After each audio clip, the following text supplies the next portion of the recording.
time to check out a Stan Kraychik mystery, Book 5. Author, Grant Michaels. Publisher, St. Martin's Press, New York, 1996.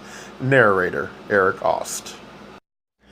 The Toolbox was part of an old but thoroughly modernized hotel on Duval Street, past the Crow's Nest, going toward the eastern horizon. The hotel itself was called La Diosa del Mar, Goddess of the Sea. The signboard out front listed its appealing amenities: central air conditioning, private baths with jacuzzi, widescreen video, and full soundproofing, along with a concise history of the building for those interested in Key West architecture and anthropology, or whatever was left of it in the old building. At the very bottom of the signboard, like a secret postscript, were the words, "Upstairs at the Toolbox." You'd never find the place unless you already knew it was there. I went into the hotel, sauntered through the plushly appointed Victorian-style lobby, then headed upstairs. Raucous laughter and noisy chatter cascaded down the stairwell as I climbed up. The Toolbox was certainly no secret to some folks. At the top of the stairs was a large, open, sunny area bordered by tall sash windows. Two sets of French doors opened onto a balcony. Occupying most of the floor was a huge circular bar, already busy with drinkers. The place was frigid with air conditioning and redolent of a familiar spice. Clove, I think. The brittle glass surfaces of the windows and the French doors amplified the already unbridled cheeriness of an alcoholic oasis. The bartender was a cowboy lover's dream, with a ruddy, rugged face, sun-bleached eyebrows and mustache, and puppy brown eyes. He was wearing a high, wide-brimmed Stetson, and he greeted me with a welcoming smile. Said hello as though he'd been expecting me all morning. Even patted his big hand on an empty place at the end of the bar, a gesture that said, "Sit right here, partner." I had to obey. His eyes followed me to the bar stool, along with that wide-open grin. "You look like you need a martini," he said. "How dry can you make it?" I asked. "How tight can you pucker?" Depends on which lips." The man sitting next to me overheard our exchange and said to the bartender, "Sounds like you got yourself some work, Ross." "Nah," said the bartender. "We're just joshing." Then he set his big brown eyes back onto me and said in earnest, "Aren't we?" "Sure," I said. "Romance, sex, bah!" Those parts of my life were in remission. I was in Key West to recover, to learn to grow beyond my emotions. Love to. Bah! Ross, the bartender, said, "You like your teenies dirty?" "There's not much I like dirty," I said. My next-door neighbor grumbled. "That's too bad." I turned to him. "I meant literally." "So did I," said the guy. Then he got up and moved to another place further down the bar. Maybe it was dirtier there. The stool he'd vacated had two big damp spots where his butt had been spread over it. Ross glanced at me from where he was sitting up. "My drink." "Don't pay him no heed. He's been alone too long." "I can see why," I said. Then Ross said to me, "Olive or twist?" Instinctively I replied, "Who was the Dickens hero?" "Huh?" said Ross.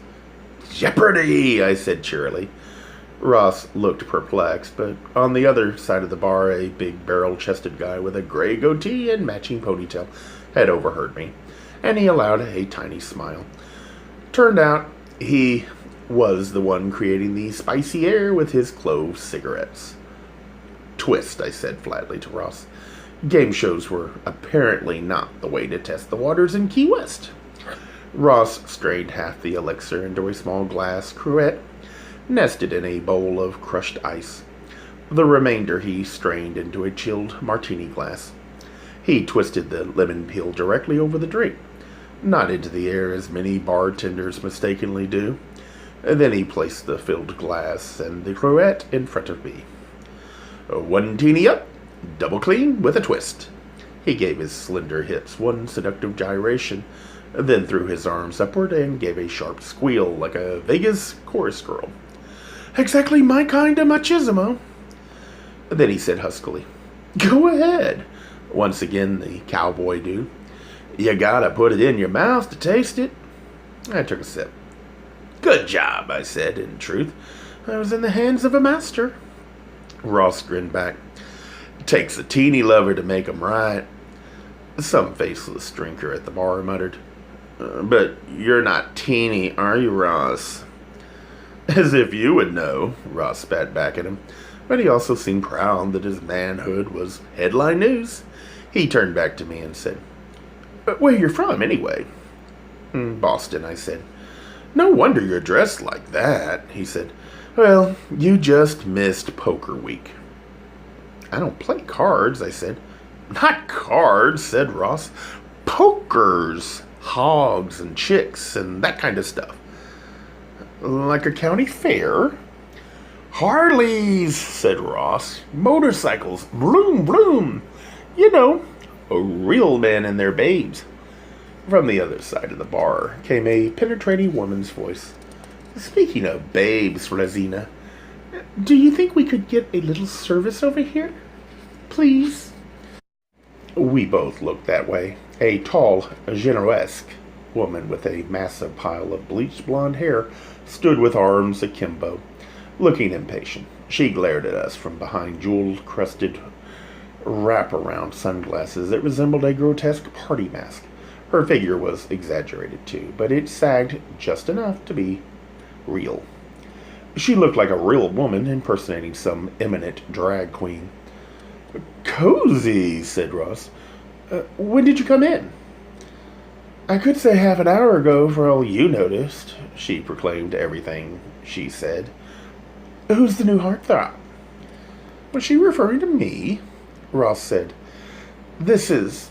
He turned to me. "What is your name, darling?" "Stan," I said. "Stan Kraychik."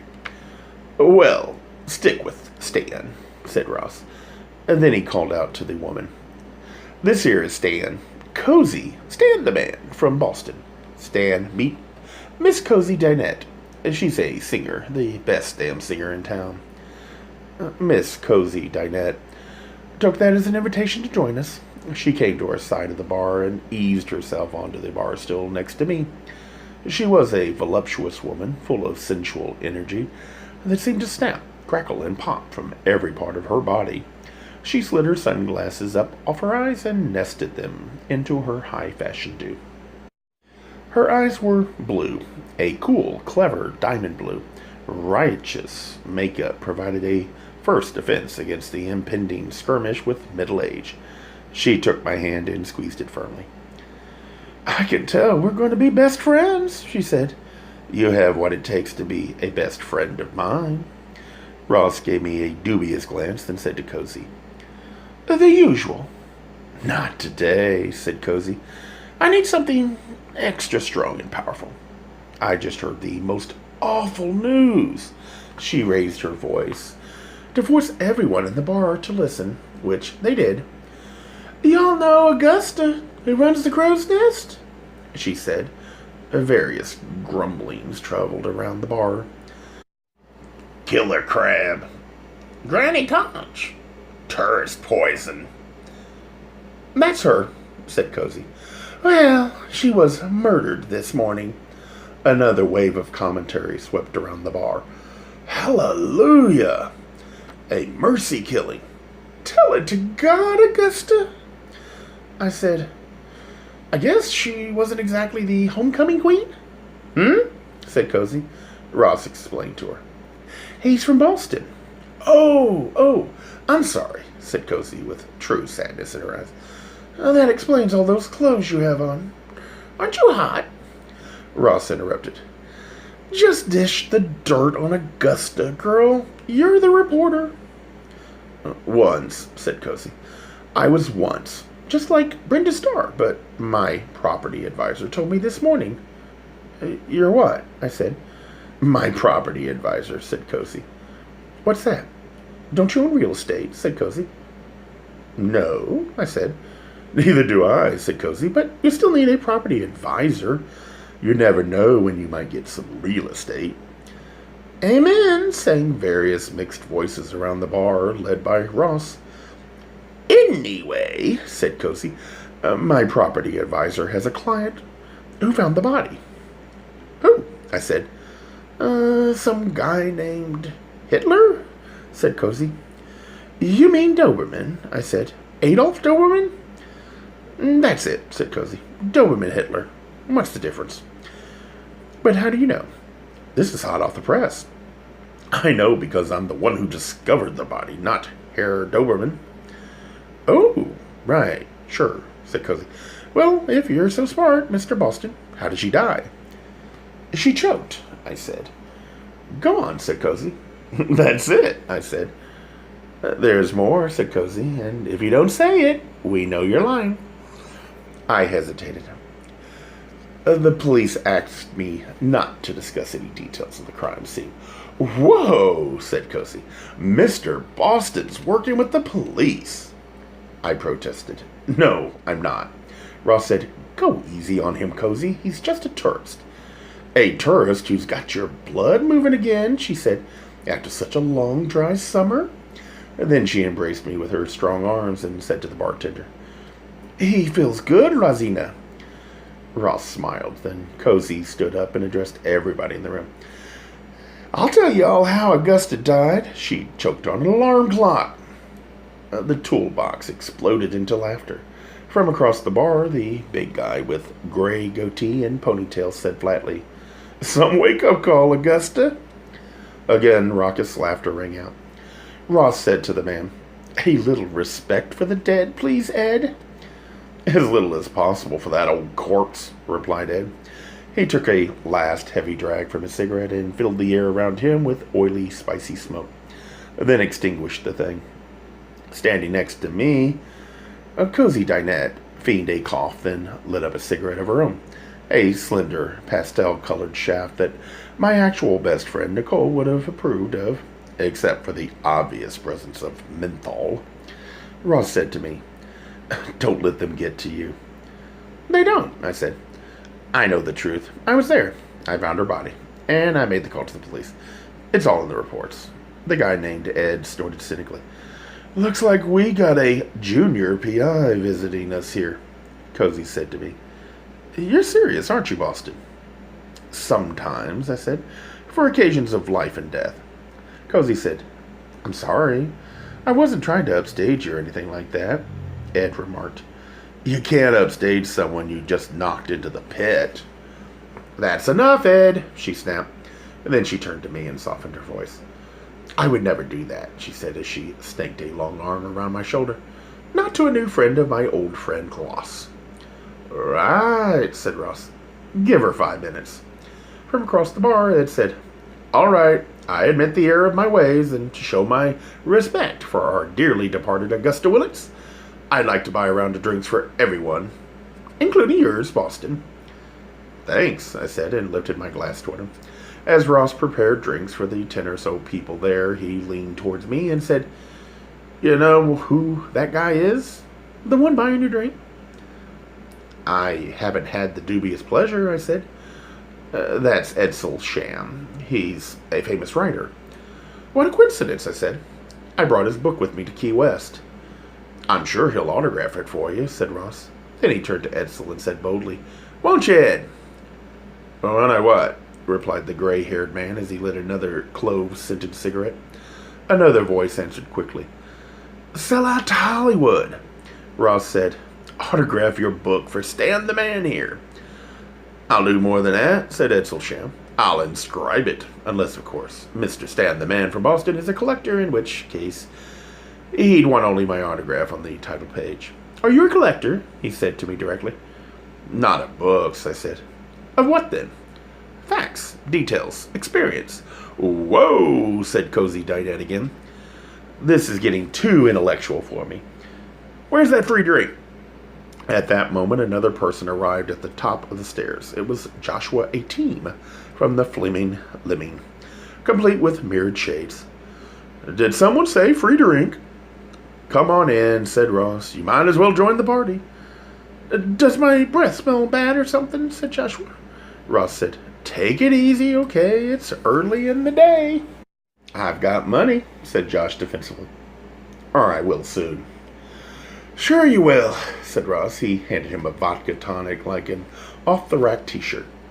Joshua looked around the bar and said, hello, to nearly everyone. They all nodded or waved back coolly. When his mirrored eyes got to me, he said, didn't take you long to make friends here.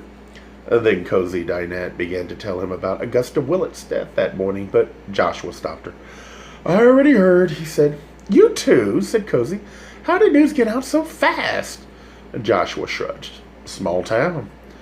Exactly what kind of clock was it? Said Edsel Sham. Cozy said one of those small digital things. Her report was inaccurate, for the clock had hands, but I didn't say so. Edsel chuckled and said, sounds like something on primetime television. And don't you wish you'd thought of it, Ed? Insinuated another nameless voice somewhere around the bar. I would never have used a digital clock, replied the writer. One with hands would show up better on the screen. And I'd also wonder if the time on the clock was important. He looked straight at me. You said you collect details, Stan. And you were there, right? So what time did the clock say? I hesitated. Ross said to me, don't say anything you don't want to.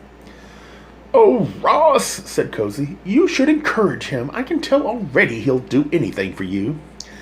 I said flatly, the police asked me not to discuss it. What police? Said Joshua, 18. Cozy explained to him that I'd found Augusta's body and had called the police. You didn't mention that to me, said Joshua. He almost looked annoyed. Like I said, the police asked me not to discuss it. Edsel said, how could you see the clock anyway? I looked inside her mouth, I said. Ugh, went Cozy. Joshua said, so you did find her body? Yeah, I said. You sure keep your lips tight. When I have to, I said. I glanced toward Ross, who winked at me. Cozy noticed. Cozy said, well, my friend Nancy got the whole story from Adolf Hitler. And he was there, too. Edsel said, why did Nancy tell you anything? You know exactly why, Cozy said sharply. Oh, that's right, said Edsel. You're supposed to inherit the crow's nest. What? You just discovered America, said Cozy. If someone was killed at the Gulf Coast Playhouse, you'd be notified for the same reason I was. Except I got only half of the playhouse, said Edsel. Maybe that's because you were only half a friend, said Cozy. Joshua mumbled. Maybe you're both talking too much. Too late, said Ross from behind the bar. If Cozy knows anything, it's national news. Whose will? I asked. All chatter ceased and a momentary silence hung over the toolbox. It was interrupted by the chirp of a cellular phone. That's mine, said Edsel Sham as he quickly and nervously unfolded his phone to get the call. Ross said to me, he's waiting for Hollywood. Cozy said, aren't we all? I repeated my question to Cozy directly. Whose will? What, dear? She replied as if answering a 2-year-old. Whose will were you talking about just now? Peter Willett's? Cozy and Ross answered together. Good guess. Cozy said, Peter left all his property to his friends. I saw Ross's face contort briefly. Then the cowboy smile returned as he said, but Augustus contested the will. His mother's, right? I said. Right, said Cozy and Ross together again. And now she's dead, Joshua piped in. Cozy said to me, how do you know all this? Who have you been talking to? I shrugged. Just the people I've been meeting. Meanwhile, Edsel ended his brief call. False alarm, he said with a chuckle. That was the pool boy. Who else was in Peter's will? I said. Nervous glances passed among everyone at the bar, as though the answer to my question was common knowledge, and the mere asking of it proved I was an outsider, an alien, a tourist, undeserving of the true dirt. Why does that matter? Said Cozy. It's obvious, I said. Motive for killing Augusta. Joshua said, The next thing you'll be saying, someone in here did it. Why not? I said. Edsel Sham chuckled. I think Stan watches too much TV. Au contraire, I said. I'm reading your book. I slugged down the rest of my martini and slid off the bar stool. Leaving already? Said Ross. I've got some sightseeing to do. Edsel and Joshua laughed simultaneously. This is as good as it gets, said Joshua, indicating the interior of the toolbox. Cozy Dinette came up close to me and leaned her tall body into mine. Boston, dear, she said. I'm singing tonight at the O side, if you want. I'll leave your name at the door. Just say Boston, and they'll let you in. Sure, I said. I'd like to see some local culture. Edsel and Joshua laughed again. I was causing a regular riot with them. I waved goodbye to the bar in general. Various sluggish waves came back from people I just met, but would probably never know. Edsel Sham advised me to loosen up and have a little fun. Cozy Dinette reminded me to go and hear her song that night. Joshua, 18, was hitting up another patron for a free drink, and Ross said earnestly, Come back soon, darling. I left the toolbox a little bothered, for I had just seen firsthand what would become of me if I surrendered to the life of a deadbeat. With my recent windfalls, there was no need for me to work ever again during my natural life. I could easily move to Key West, buy a cottage, renovate it, and then sit back and dissipate myself into oblivion. I felt aimless enough that it almost sounded appealing, but I imagined myself 5 years hence and shuddered. I could be any one of those folks sitting around the bar midday. My old New England values would never tolerate such a capricious waste of capital. Then again, where exactly had the work ethic got me? Gay Mysteries audiobooks. I think it is easy to hate a label, but a face humanizes the word. So this effort is twofold. To offer comfort to those like myself that your world didn't end because you don't fit into the view of acceptable society on both sides. And in hopes of helping those with family that are LGBTQ, that it doesn't mean we are aliens from the child they once knew. Reassure them so they can maybe be supportive at the same time, being true to their values.